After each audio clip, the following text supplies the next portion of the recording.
I'm Christy Scarrow, and in this expert interview series, I'm talking to experts who help leaders to have influence, to gain commitment from their team, and have an impact. And today I'm talking with Anne Vander Giessen. Did I say that right, Anne? You did, yes. Right. She is a holistic life coach, and she works with smart and driven high performers, high potentials, impactful leaders, and she helps them to master their inner world so they can truly master their outer game. And she works with her clients to dive deep into where they are, where they want to go, and then remove obstacles to get between these points. So really interesting work that you do, Anne. And so welcome very much to the series. Yeah, thank you so much. It's interesting hearing that bio read back. I don't get that so often, but that really is a nice summary of the work that I do. Yeah. Well, what's really interesting to me is the work that you do, or you've done in the past, maybe in your corporate experience, is definitely a little bit different than where you're focusing now. So tell me a little bit about that journey. Yeah, absolutely. So I started off my career in one of the big accounting firms, initially in tax. Actually spent a little bit of time before moving into their consulting, doing financial due diligence. So really working in the big end of town, mergers and acquisitions. Quite some billions of dollars worth of deals that I've done across the years, both in Australia and then moving across to Europe with the job as well. Really interesting job, really interesting work, very fast-paced, challenging, really team-focused work. But one of the things that was always constantly challenging me was the stress management piece, and trying to sort of cope with what I was experiencing internally and still sort of show up confidently, speaking to all of these C-suite people that we had direct access to, as a young woman in my early 20s, it was sometimes quite confronting. And so there was a lot of things that I had to balance that I didn't really feel comfortable always talking about. And the personal development space has always been something that's really interesting to me. So I started sort of dabbling in that. And then eventually came across a really interesting hypnotherapy course of all things, which I did, which was really my springboard to leaping out of that as a career and then more into the coaching, the therapeutic type work. And I did a lot of that really, just whoever needed help, whoever would come to me. But then I really found that my niche was actually integrating both of those worlds. So using all of these personal development tools to actually help people who are facing similar things as what I was early in the career. So, lots of performance-based stuff, a lot of stress, a lot of pressure, but not really having those tools to make sure that the inner world comes along and develops at that same pace. So that's what I'm really working at now, is how to sort of be a little bit of a translator, because some of this personal development stuff is what people might call woo-woo, or it's a bit out there. It's you hear some of these things and go, oh gosh, that's strange, I would never do that. But some of the stuff is really, really powerful, really, really helpful. So as to not throw the baby out with the bathwater, I'm trying to sort of bring in a lot of these really powerful techniques to help people just really become fuller expressions of themselves, in the context of how they work and how they show up professionally as well. Yeah, I think that's a great position to play, because I think I've felt that I've gone through that in my lifetime, where I was in a more male dominated function in sales, and I did think that stuff was a bit woo-woo, soft skill, fluffy. But I've learned the importance of it. And I think that translator role, because you can relate on both sides, you can relate to the individual who might not quite get what it can do for them, but maybe recognizes the need to understand it a bit better. So I think that's great that you're offering that. Yeah, absolutely. Thank you. And it's a great point that you mentioned on the male dominated side of things as well, because M&A is very much male dominated. And in my experience, both in Australia and here in the Netherlands, where I am currently, it's probably around the 80% male mark. So you're always in a minority as a female. And I felt that even more coming here, because I wasn't Dutch and I was a female, so I was a double minority. And you can have this sort of energy of needing to prove yourself and not showing any weakness. And I can't ask questions, I can't ask for help, I can't get that support I need, because I've just got to be tough and find my way through. So it's it's not the kind of energy that would allow you that open-mindedness that you need to be able to explore some of these other less conventional type tools. So what would be your advice to a woman who's feeling that now? Obviously they're the minority in whatever field they're in, and they're feeling that maybe they can't express themselves. How do you help draw that out of them? Yeah, well, really great question. And what I would say, first of all, is that the guys are feeling it too. And I think that really helps just to open the perspective. And that's something I've learned even more as a coach. Okay, wow, you know, there are men having this similar experiences. They just don't have the perception of that minority, the reality facing them. So I really suggest to really be open about what's challenging you and try and get that support that you're looking for, because it really is there if you ask. And you know, a lot of us have these coping strategies of, you know, just smiling and showing up, you know, being the nice one or the helpful one, and, you know, whatever kind of facade helps us to get by. And so sometimes our managers, our leaders, you know, people in the company look at you and go, oh, okay, well, she's smiling, so she must be fine. You know, people make these kind of assumptions. So really just being honest about your experience.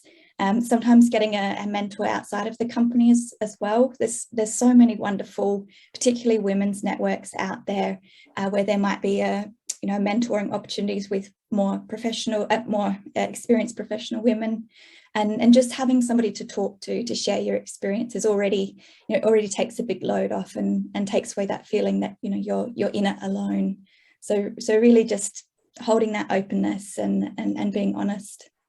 I like that idea of sort of reaching outside, because I know there's situations where you feel like maybe your manager doesn't understand, or you can't be as open about how you're feeling, and or they maybe are dismissive of it. So the fact that you're suggesting, you know, reach out to other supports, to other women, find individuals that can help you through that and feel a little bit less isolated. I think that's a really great suggestion.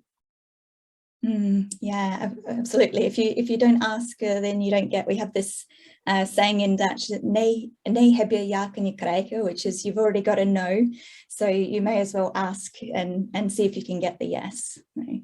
That's good advice. If I could get that translated, that's Dutch are very, very smart folk. So you also sort of do work with helping leaders to empower their teams. Tell me some of the things that you encourage them to do or think about that maybe isn't obvious. Yeah, well, one point that you don't see a lot in a lot of these, the more on the soft skills development programs inside of companies is topics like how to create a sense of safety in your team. And this for me is really, really pivotal. It's something that I always make sure I do in the context of coaching as well. You know, it's really foundational for getting people to open up and to communicate about their reality. So, you know, safety in the sense of, okay, if somebody shares their mistake, is that going to be okay? Or is there a more incentive to actually try and hide mistakes and, you know, find a way to cover it up so that nobody finds out? So really, really just creating that openness through allowing everything to be okay. And that doesn't mean that, you know, you don't care. It's like, okay, yeah, go and do what you want. But really just calling people forward to own their mistakes and to role model that as leaders as well, to really get honest with themselves, or where am I not doing things how I would like to, and how can I take responsibility for that so that I can show my team that that's okay. And I think that's really important as well, that role modeling aspect.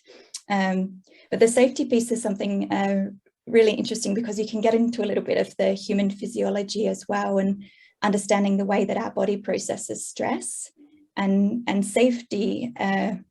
It really speaks to the physiology that we experience. It means that we're not going to have so many of those stress hormones, which means that we can be in more a state of learning, of openness, of receptiveness for other people's ideas, of creativity. So it's really an environmental kind of thing. You can use the metaphor of say like biodynamic farming. So it's how you deal with the soil and how you make sure that there's the right nutrients in the soil and the the wildlife that you have around and how you do your pest control. You know, these kind of aspects of biodynamic farming can really be applied to the professional arena as well. It's really setting up that environment so that the people within that can then thrive. Yeah. Well, and I think what I'm seeing from leaders is more of a recognition of stress. I mean, certainly the pandemic has escalated the potential for burnout because we're working more often, I think, at home. So how, as a leader, how do I maybe recognize when my employees are under stress? What are some things I can do? Yeah, well, that's a great question, because it ties in a little bit to what I said before as well. Some people, even when they're not coping very well, they'll still have a smile on their face. And I was one of those. You know, my poor bosses, when I left one of my jobs a few years ago, you know, what's going on here? Because I got into a point where it was too much, but I showed up to work with a smile on my face every day. So the first thing is, don't just take what you see. Really get closer to your employees, your team, and ask some good quality questions. I had one sad situation with a client recently who is off work on burnout, and she was actually approached by another team member who also wanted to go on burnout leave but wasn't quite sure how to approach it, and so went to somebody who was already going through that process. And that to me says that there's some serious issues with how things are communicated within the company, that somebody would go and sort of put that burden on somebody who's dealing with their own situation. And so really just making sure that processes are clear, people know where to go for help, and having these check-ins. I mean, the performance review conversations are something that are structural within every company that I've seen. And I really think that the well-being review should sit alongside of that. So really saying to people, how are things going? How are you experiencing your work? And just opening up that dialogue there, I think, is really the most powerful thing that you can do. I like that question. How are you experiencing your work? And the idea of, so I think performance management in itself has a bit of negative connotation. It's about course correcting. It may be about succession, but I think those wellness conversations are maybe not as structured, and maybe, you know, it can have a balance. I think you don't necessarily adding some structure to wellness conversations, and just I think empowering leaders to know how to ask the ongoing questions, and to have that recognition of, if someone's smiling and happy, they're not necessarily okay. So to probe further and to make sure that they're giving them opportunities, if they don't feel comfortable, to share with them, as you said, to know where they can go for support is, I think, really important. Yeah, absolutely. And like you say, it doesn't need to be something that's necessarily super formal, but just really cultivating that openness in the first place.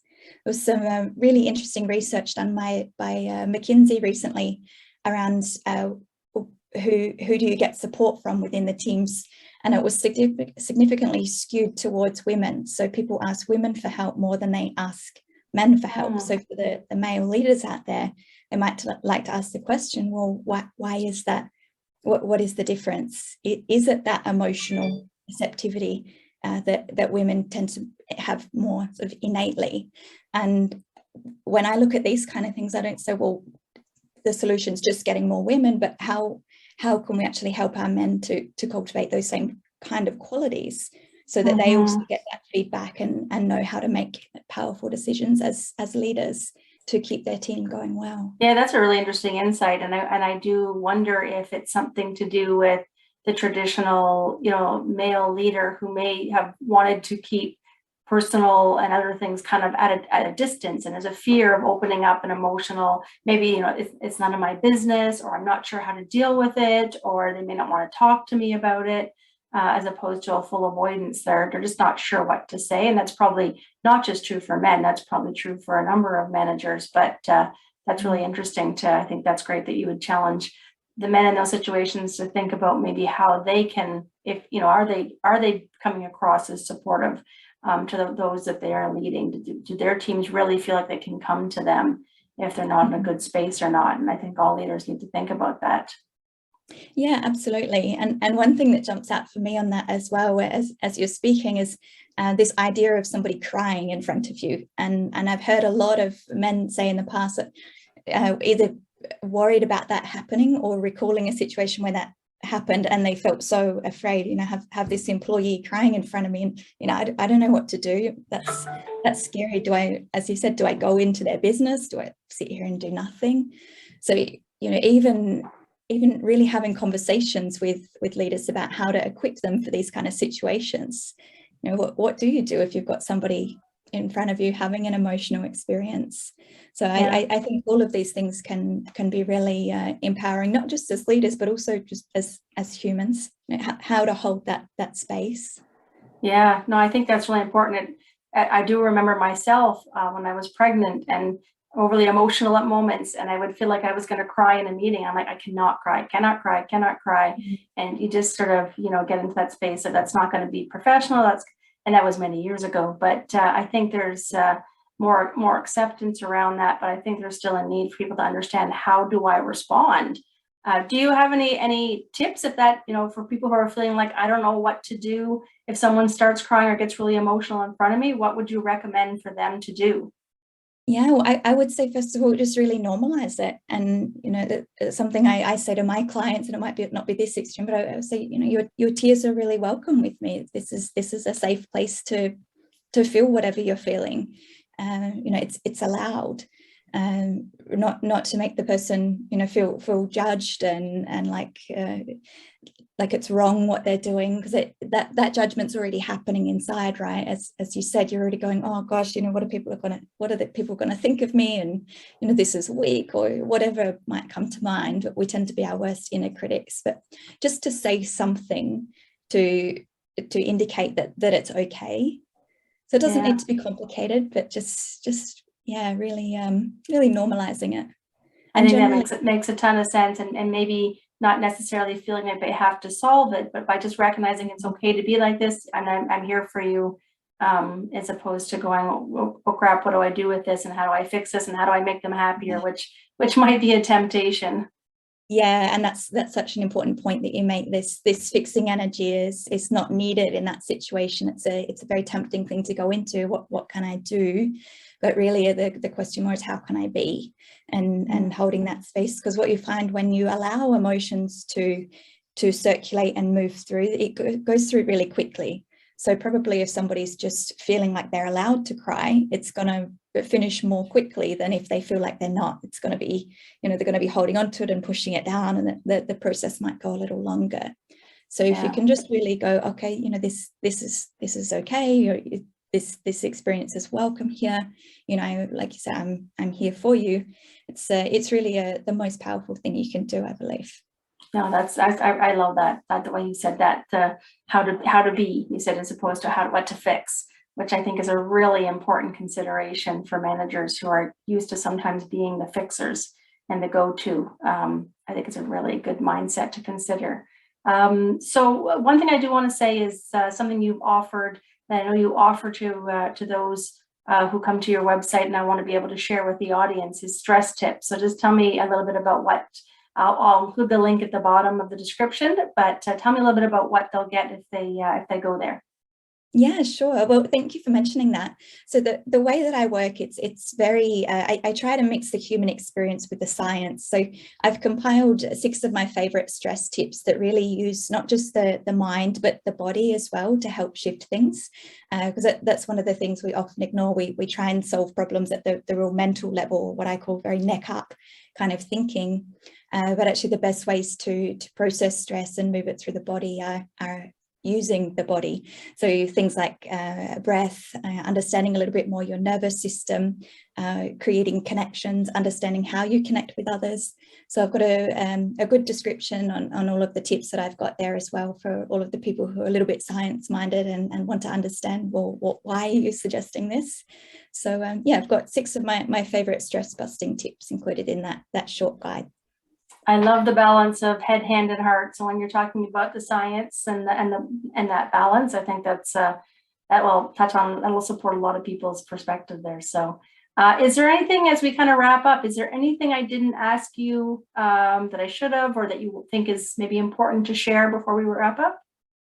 Yeah, well, just really focusing on the sort of the intention of this chat is how to empower leaders. And so I think if I could give, just one piece of advice for what they can do is to really do their own work, their own personal work, understand their own triggers, their own value sets and what drives them. And I think that just creates such a beautiful foundation to be able to connect with people and have, true sense of compassion.